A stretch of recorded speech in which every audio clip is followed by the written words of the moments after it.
میں کچن میں آیا تو سامنے میرے بھائی کی منگیتر رو رہی تھی۔ میں اس کی حالت سمجھ سکتا تھا۔ میں اس کے پاس کھڑا ہوا تو وہ ایک دم سے میرے سینے سے چمٹ گئی اور کہنے لگی، آج کی رات مجھے آپ کا سہارا چاہیے، آج کی رات آپ مجھے سکون دیں گے۔ میں نے اس کے گرد بازو حائل کیے۔ میری اجازت ملتے ہی اس لڑکی نے فوراً سے میرا۔ میں ابھی ہی گھر میں داخل ہوا تھا، جلدی سے اپنے کمرے کی طرف جانے لگا جب اچانک اپنے چھوٹے بھائی کے کمرے کے سامنے میرے قدم جم گئے تھے۔ اندر سے سسکیوں کی آواز آ رہی تھی۔ میرا غصے سے خون کھولنے لگا تھا۔ مجھے اس شخص کی سمجھ نہیں آتی تھی، یہ اس معصوم سی اپنی منگیتر پر اتنا ظلم کیوں کرتا تھا۔ میں نے دروازے پر دستک دی۔ تھوڑی دیر بعد دروازہ کھلا۔ وہ سامنے ہی ڈری سہمی سی کھڑی ہوئی تھی۔ میں نے کہا، تم اس وقت یہاں کیا کر رہی ہو؟ تمہیں اپنے کمرے میں ہونا چاہیے، اس کے کمرے میں کیا کر رہی ہو؟ یہ تمہارا شوہر نہیں ہے جو آئے دن تم اس کے کمرے میں گھسی ہوتی ہو۔ چلی جاؤ اپنے کمرے میں، میں نے غصے میں چلاتے ہوئے کہا، تو وہ ڈری سہمی سی وہاں سے چلی گئی۔ میں غصے میں کمرے میں داخل ہوا۔ میرا بھائی سامنے ہی صوفے پر بیٹھا سگریٹ پی رہا تھا۔ میں نے غصے میں کہا، یہ تم نے کیا تماشا بنایا ہوا ہے؟ تمہیں ایک بات کی سمجھ کیوں نہیں آتی؟ وہ تمہاری بیوی نہیں، منگیتر ہے، اور تم اتنا حق نہیں رکھتے کہ اسے اپنے کمرے میں بلاؤ۔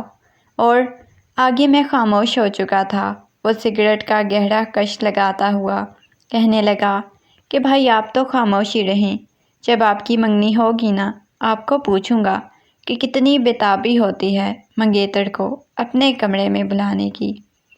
اس کی بیہودہ قسم کی باتیں سن کر میرے تو تن بدن میں آگ لگ گئی۔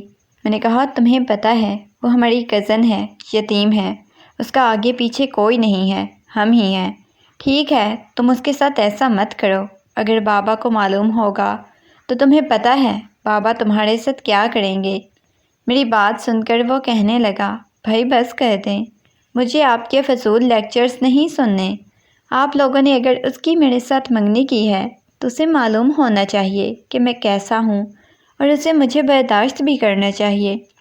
میں نفی میں سر ہلاتا ہوا کمرے سے باہر آ گیا۔ میں کچن کی طرف گیا تو وہ سامنے ہی کچن میں کھڑی ہوئی تھی، مسلسل سسکیوں کے ساتھ روئے جا رہی تھی۔ میں آہستہ آہستہ قدم بڑھاتا ہوا کچن میں چلا گیا۔ میں نے کہا، کیا کر رہی ہو؟ وہ جلدی سے اپنے آنسو صاف کرتی ہوئی کہنے لگی، چائے بنا رہی ہوں، آپ پئیں گے؟ میں نے اس بات میں سر ہلا دیا اور کہا، اماں ابا کہاں ہیں؟ وہ کہنے لگی، تایا اور تائی جان گاؤں گئے ہوئے ہیں۔ میں نے کہا، مجھے تو نہیں بتایا تھا۔ وہ کہنے لگی، پتہ نہیں آپ کو پھر کیوں نہیں بتایا۔ میں آپ کے لیے چائے بناتی ہوں، آپ بیٹھیں۔ میں وہیں پر بیٹھ گیا تھا۔ وہ چائے بنا رہی تھی، لیکن مسلسل مجھے اس کی سسکیوں کی آواز آ رہی تھی۔ وہ بہت شدت سے رو رہی تھی۔ اس کا رونا مجھ سے برداشت نہیں ہو رہا تھا۔ میں نے اس کا چہرہ اپنی طرف موڑا اور کہا، کیوں رو رہی ہو اتنا زیادہ؟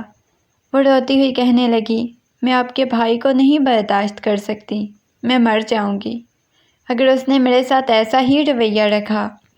اس کی بات سن کر میں بغور اس کے چہرے کی طرف دیکھنے لگا۔ میں نے کہا، تم مجھ سے کیا چاہتی ہو؟ کیوں اس کے کمرے میں جاتی ہو؟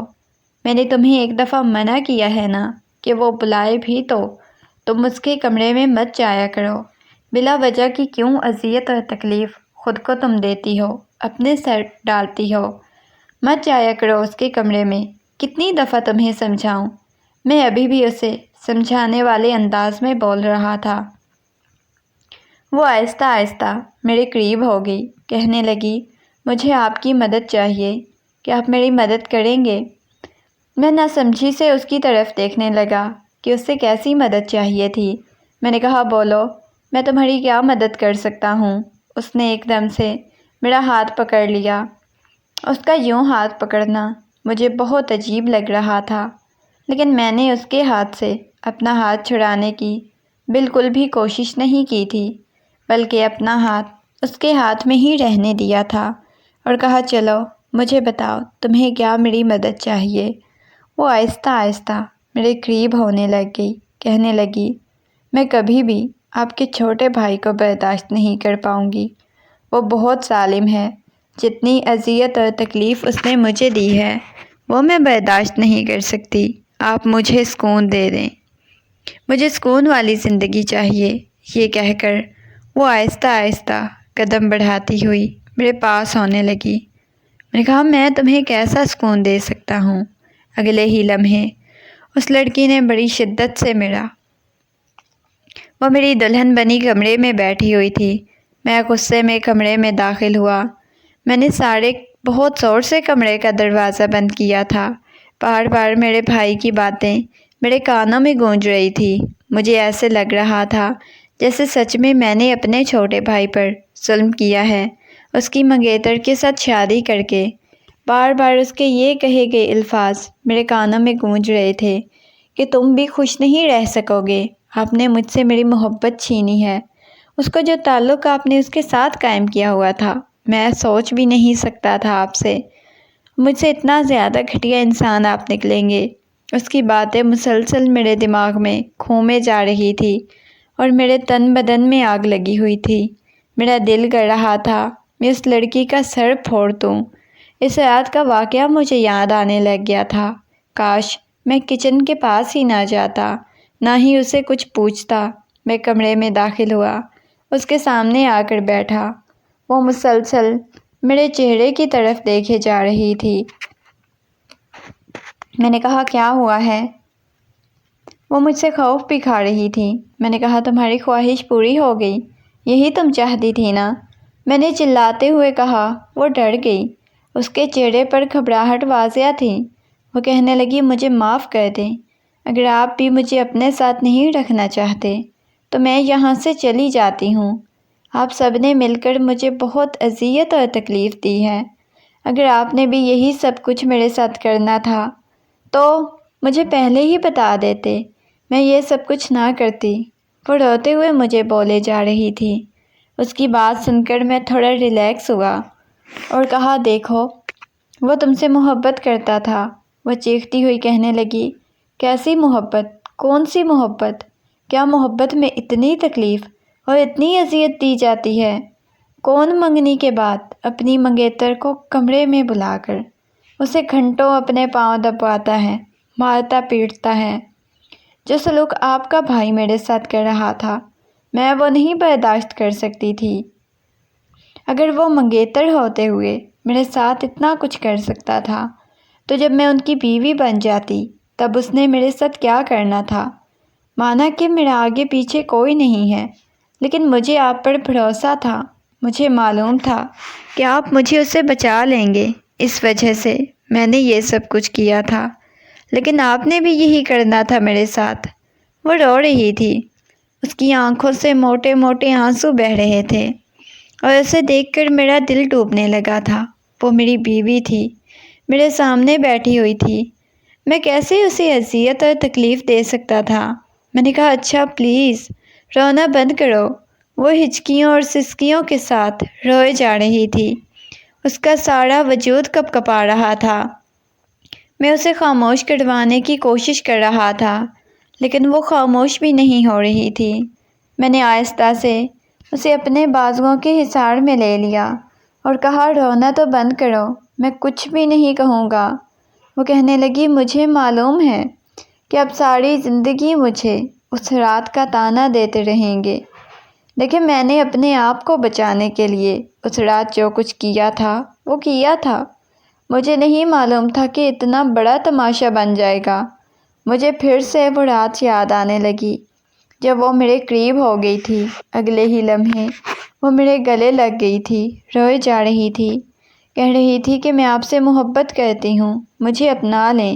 جب میرا چھوٹا بھائی وہاں پر آ گیا، ہنستا ہوا کہنے لگا مجھے تو پہلے ہی اس پر شک تھا، گھٹیا لڑکی مجھے دھوکہ دے رہی ہے، عشق مجھ سے کرتی ہے اور میرے بھائی کے ساتھ بھی کر رہی ہے، شادی میرے ساتھ کرنا چاہتی ہے، میں تو اس سے شادی ہی نہیں کروں گا۔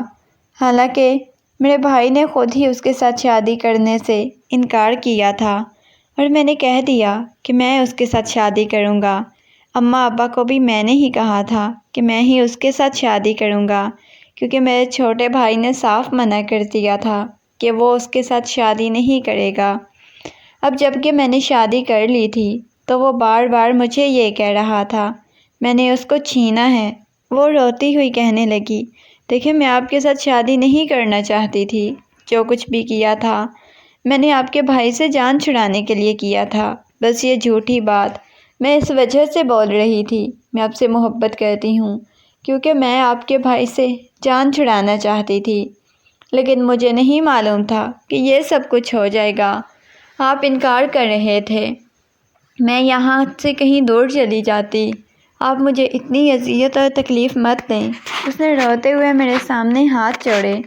میں نے اس کے بندھے ہوئے ہاتھوں کو اپنے ہاتھ کی گرفت میں لے لیا اور اپنے لبوں سے لگا لیا، کہا میں سچ میں تم سے محبت کرتا ہوں، بہت پہلے سے کرتا تھا، کبھی اس وجہ سے اظہار نہیں کر سکا کیونکہ بچپن سے ہی مجھے لگتا تھا وہ تمہیں پسند کرتا ہے، تم سے محبت کرتا ہے، لیکن شاید جھوٹ تھا، مجھے غلط فہمی تھی کہ وہ تم سے محبت کرتا ہے، وہ تو اپنی انا کی تسکین کے لیے تمہیں اذیت اور تکلیف دے رہا تھا، وہ جو کچھ بھی کہتا ہے مجھے اس سے فرق نہیں پڑتا، اگر تم زندگی میں میرا ساتھ دو گی تو زندگی بہت خوبصورت گزرے گی۔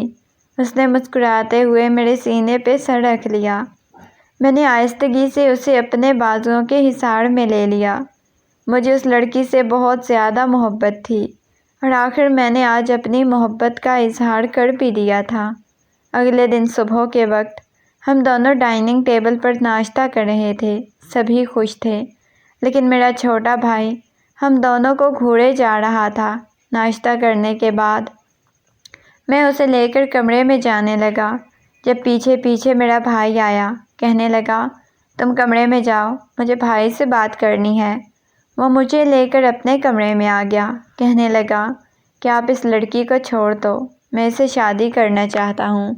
میں نے ایک زوردار تماچا اس کے منہ پہ رسید کیا اور کہا خبردار، جو دوبارہ اس کے بارے میں ایسی بات کی، اب وہ میری بیوی ہے اور میں اس کے بارے میں تمہارے منہ سے ایسی کوئی فضول بکواس نہیں سنوں گا۔ وہ نگاہیں جھکائے مجھے دیکھے جا رہا تھا، پھر وہاں سے چلا گیا۔ مجھے پہلی بار اس کی خاموشی سے محسوس ہوا تھا جیسے وہ اسے سچی محبت کرتا ہے، لیکن اس نے قدر نہیں کی تھی۔ ہم دونوں کو خوش دیکھ کر، ساتھ دیکھ کر نہ جانے اسے کیا ہوتا تھا۔ پھر وہ باہر چلا گیا، شاید اس کے لیے یہی ٹھیک تھا کہ وہ یہاں سے چلا جائے۔ ہم نے بھی اسے روکنے کی کوشش نہیں کی کیونکہ اس نے اپنے پاؤں پر کلہاڑی خود ماری تھی، اس میں قصور کسی کا بھی نہیں تھا۔